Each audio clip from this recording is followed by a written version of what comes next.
गायब कैले पेशेंट के पेशेंट है ना, जला हुआ है, बेड से जला हुआ है, उसमें जहाँ हम घूम गए हैं सर। मेरा 5 गो स्टाफ लेके आपको 5 गो स्टाफ पुलिस लेके गए हैं। मेरा पेशेंट जला हुआ है। 3 लोगों की अभी तक मृत्यु की सूचना है। मुजफ्फरपुर हॉस्पिटल अग्निकांड, 4 मौत या उससे कहीं ज्यादा, प्रत्यक्षदर्शियों के दावे से उठे बड़े सवाल। नमस्कार, आप देख रहे हैं सिटी पोस्ट लाइव और मैं हूं रवि। बिहार के मुजफ्फरपुर में हुए प्रसाद हॉस्पिटल अग्निकांड ने पूरे राज्य को झकझोर कर रख दिया है। प्रशासन ने अब तक 4 लोगों की मौत की पुष्टि तो कर दी है, लेकिन इस बीच कुछ प्रत्यक्षदर्शियों और परिजनों के दावे ने पूरे मामले को और भी गंभीर बना दिया है। कुछ लोगों का आरोप है कि मौतों की वास्तविक संख्या आधिकारिक आंकड़ों से कहीं ज्यादा हो सकती है। हालांकि इन दावों की स्वतंत्र रूप से पुष्टि नहीं हुई है और प्रशासन ने अभी तक ऐसी किसी बात की भी पुष्टि नहीं की है। लेकिन जो परिजन हैं वो कह रहे हैं कि जिस आदमी को इलाज के लिए उन्होंने अस्पताल में भर्ती कराया, अब उसका कोई अता पता नहीं है। तो सवाल तो उठेंगे, आखिर उस रात अस्पताल में क्या हुआ था, प्रत्यक्षदर्शी क्या कह रहे हैं और प्रशासन का पक्ष क्या है। आइए जरा विस्तार से समझ लेते हैं। सबसे पहले कि आग लगने के बाद वहां हुआ क्या था। दरअसल आग लगने के बाद पूरे तरीके से वहां हड़कंप मच गया था।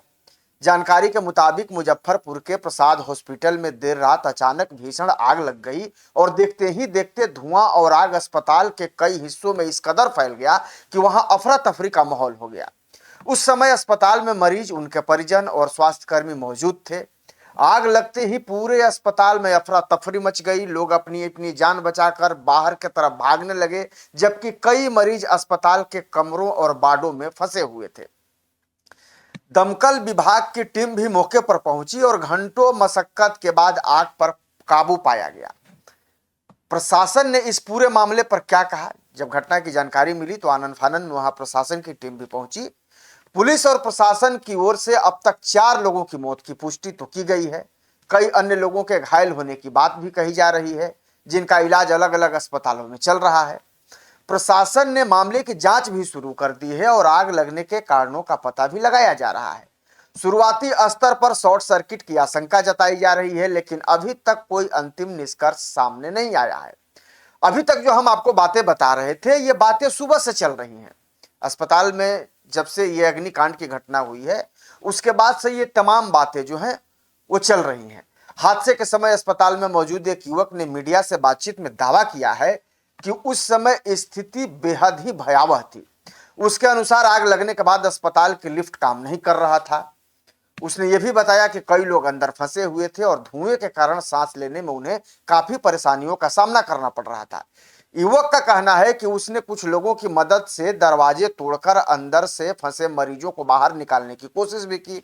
उसके मुताबिक अस्पताल के कई कमरों में धुआं इतना भर चुका था कि जिसके कारण वहां हालात इतने खराब हो गए थे कि लोगों को सांस लेने में भी मुश्किल हो रही थी। कुछ प्रत्यक्षदर्शियों का भी जो आरोप है वो काफी गंभीर है। इस घटना के बाद कुछ प्रत्यक्षियों ने प्रशासनिक आंकड़ों पर ही सवाल उठा दिए हैं। एक व्यक्ति ने दावा किया कि अस्पताल के आईसीयू और अन्य हिस्सों में बड़ी संख्या में मरीज मौजूद थे और वास्तविक मौतों की संख्या आधिकारिक आंकड़ों से कहीं अधिक हो सकती है। हालांकि यह एक दावा है, यह दावा केवल प्रत्यक्षदर्शी का आरोप है। इसकी पुष्टि किसी सरकारी एजेंसी ने ना तो अभी तक किया है और ना ही जांच रिपोर्ट या प्रशासनिक बयान में अभी तक सामने आया है। इसी तरह कुछ परिजनों ने यह भी आरोप लगाया है कि उन्हें अपने भर्ती परिजनों की स्थिति की पूरी जानकारी नहीं मिल पाई है। उन्होंने प्रशासन से स्पष्ट जानकारी लेने की मांग की है। मतलब साफ है कि जिनको वो अस्पताल में भर्ती कराए थे इलाज के लिए, अब वो मिसिंग है, उनका कोई अता पता नहीं चल रहा है। तो आखिर उन्हें आसमान खा गया या जमीन निकल गई, सबसे बड़ा सवाल है। प्रत्यक्षदर्शियों के कुछ और भी आरोप है जो अस्पताल प्रबंधन के खिलाफ हैं। एक दुखद घटना हुई है अर्ली मॉर्निंग में, जिसकी जानकारी हम लोगों को भी मिली है और उसमें जो है 3 लोगों की अभी तक मृत्यु की सूचना है और लोगों को 13 से 15 मरीज आईसीयू में भर्ती थे। हम लोग कंफर्म कर रहे हैं, उनके परिजन अगल बगल में अस्पतालों में ले गए हैं लेकिन 3 मृत्यु की सूचना आ रही है, जिसको हम लोग कंफर्म कर रहे हैं, ठीक है ना। और जो भी कानूनी कार्रवाई है उसको आग पर काबू कर लिया गया है, उसको हम लोग देख रहे हैं। ससुर जी थे, उस दिन धक्का लागल था, बागी में धक्का लगाता था, उसको सजा मनियारी थाना में रिपोर्ट मांगा तो मांगे तो रिपोर्ट नहीं दिया हमको। जब फोटो खींच के वहाँ पेश करेंगे कागज के सैनिटरी का कुछ हमको मिलेगा, देगा दवा भी। आज आग लग गया 3 बजे में, 4 बजे के लगभग में लगाया आग। पेशेंट गायब कैले, पेशेंट के पेशेंट है ना, बेड से जला हुआ है, उसमें जहाँ हम घूम गए हैं सर। मेरा 5 स्टाफ लेके आपको 5 स्टाफ पुलिस लेके गए हैं, मेरा पेशेंट जला हुआ है। पूरा मामला यह है कि प्रसाद हॉस्पिटल जो कि ब्रह्मपुरा में स्थित है, वहाँ पर आज अहले सुबह हमें जानकारी मिली कि उसके आईसीयू वार्ड में जो मरीज भर्ती थे, आग लगने की वजह से झुलस गए, मर गए, बहुत सारे लोग घायल भी उसमें हुए हैं। तो जो इंटरनेट मीडिया के माध्यम से हमें जब जानकारी मिली तो उसमें हमने इसको काफ़ी स्टडी किया, तो उसमें मृतकों की संख्या क्लियर नहीं हुई। उनको जिला प्रशासन के द्वारा तत्काल जो इलाज मुहैया कराना चाहिए, उसकी क्या स्थिति परिस्थिति है, तो ये सारी चीज़ें कहीं न कहीं मतलब ऐसा लगता है कि उसमें मृतकों की संख्या को छुपाने का प्रयास, सभी लोगों को मुआवजा की राशि मिले, और जो अस्पताल प्रबंधन है, क्योंकि आईसीयू वार्ड काफ़ी सिक्योर वार्ड होता है, उस वार्ड में आग का लगना कहीं न कहीं प्रसाद हॉस्पिटल की यह नेग्लिजेंसी को शो करता है। और ऐसे नेग्लिजेंसी मुजफ्फरपुर ही नहीं, बिहार के तमाम प्राइवेट हॉस्पिटल मैक्सिमम, कुछ को छोड़ करके मैक्सिमम ऐसे प्राइवेट अस्पताल के पास में जो व्यवस्था है वह सरकार के मानक के अनुरूप वह कार्यरत नहीं है, जिसका परिणाम हुआ है कि इतना बड़ा हादसा आज मुजफ्फरपुर में हुआ है। तो हमारा डिमांड यह है कि राष्ट्रीय मानवाधिकार आयोग नई दिल्ली, राज्य मानवाधिकार आयोग पटना के निगरानी में, रिटायर्ड जज के निगरानी में उस पूरे मामले की जांच हो। इसके लिए मेरे द्वारा 2 पिटीशन अलग अलग स्टेट में फाइल किया गया है। एक पिटीशन राष्ट्रीय मानवाधिकार आयोग नई दिल्ली के समक्ष हमने फाइल किया है, दूसरा राज्य मानवाधिकार आयोग पटना के समक्ष हमने पिटीशन फाइल किया है। हमने यह डिमांड किया है कि रिटायर्ड जज के निगरानी में इस पूरे मामले की जांच हो। अस्पताल प्रबंधन के द्वारा किस हद तक नेग्लिजेंसी बरती गई, मृतकों की संख्या कितनी है, कितने लोग घायल हुए, उनके परिजनों को सरकार मुआवजे की राशि जो मैक्सिमम हो सकता है वह मिलना चाहिए, क्योंकि यह मानवाधिकार उल्लंघन का यह बहुत ही गंभीर मामला यह है। अस्पताल में कोई भी व्यक्ति स्वस्थ होने के लिए जाते हैं और उस अस्पताल की लचर व्यवस्था के कारण व्यक्ति की मौत हो जाती है, यह कहीं न कहीं सरकार की जो व्यवस्था है इस व्यवस्था पर सवाल खड़ा करता है। तो मेरा यह डिमांड बिल्कुल क्लियर है कि state human right commission, national human right commission के मॉनिटरिंग में रिटायर्ड जज इस मामले की जांच करे। अब कुछ लोगों का यह कहना है कि हादसे के दौरान आपातकालीन व्यवस्था पर्याप्त नहीं थी। वहीं यह भी आरोप लगाया गया कि आग लगने के बाद मरीजों को सुरक्षित निकालने में काफी कठिनाइयों का सामना करना पड़ा। इन आरोपों को भी फिलहाल आधिकारिक पुष्टि नहीं की गई है। जांच एजेंसियां पूरे मामले की पड़ताल तो कर रही हैं, लेकिन अब लोगों की निगाह भी जांच पर ही टिकी है। इस अग्निकांड के बाद सबसे बड़ा सवाल यही है कि आखिर आग कैसे लगी और क्या अस्पताल में पर्याप्त सुरक्षा व्यवस्था मौजूद थी। सरकार ने जांच के आदेश तो दे दिए हैं और प्रशासन का कहना है कि हर पहलू की जांच भी की जा रही है।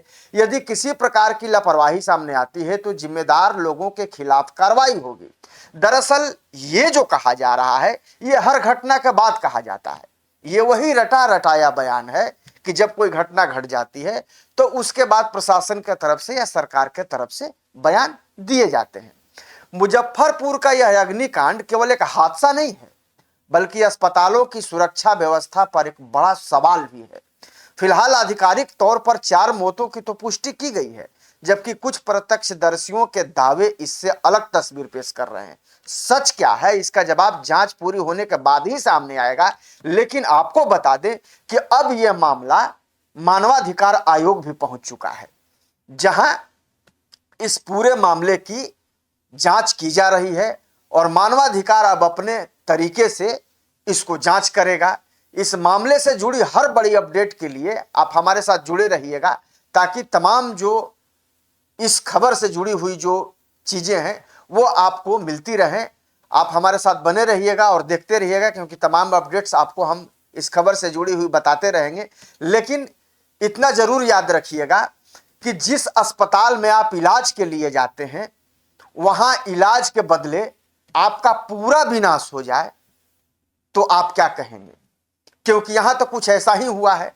जो मरीज अपने परिजनों को इलाज के लिए इस अस्पताल में दाखिल कराए थे, अब वही प्रशासन और सिस्टम से सवाल पूछ रहे हैं कि आखिर ऐसा क्यों हुआ।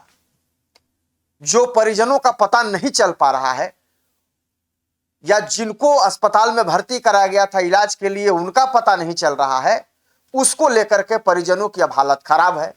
और परिजन अब ये प्रशासन से और सरकार से गुहार लगा रहे हैं कि भाई स्थिति तो स्पष्ट कीजिए। लेकिन प्रशासन और सरकार के तरफ से वही रटा रटाया बयान सामने है। लेकिन अब देखना दिलचस्प होगा कि अब इस पूरे मामले में और क्या कुछ निकल करके सामने आता है, क्योंकि प्रथम दृष्टया तो यह स्पष्ट हो चुका है कि इसमें अस्पताल की बहुत बड़ी लापरवाही सामने आई है। और अस्पताल ने इस पूरे मामले में न केवल लापरवाही दिखाई है, बल्कि फौरी तौर पर जो कार्रवाई होनी चाहिए थी राहत से संबंधित, वो भी अस्पताल ने अपना फर्ज नहीं निभाया है। आप क्या मानते हैं, ऐसे अस्पतालों के प्रति कार्रवाई होनी चाहिए? कमेंट में जरूर बताइएगा और खबर को ज्यादा से ज्यादा शेयर और लाइक भी कर दीजिएगा। धन्यवाद।